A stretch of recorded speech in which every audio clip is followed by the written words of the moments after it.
মাসির ভিডিও খুব দূর যায়, জানিস তো? মাসির ভিডিও প্রচুর দূর যায়, এত লোকের দেখে যে বলার কথা না।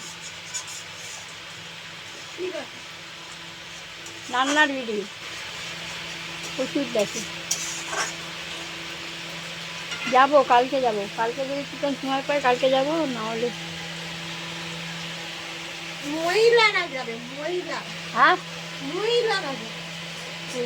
ভাগ থাকতে কোনো ব্যাপার এসে না, তাহলে তো ঝগড়া করতে হবে।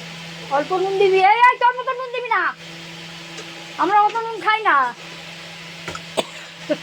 মহিলারা যাবে, তারা সেটা ওরা আসলে এরাও আসলে বিয়ে করেনি তো, ওই জন্য বাবা ছেলেরা কি একটা বিয়ে করেন না। তো আমি কেন করবো বল? জলটা গরম হয়েছে, যাবে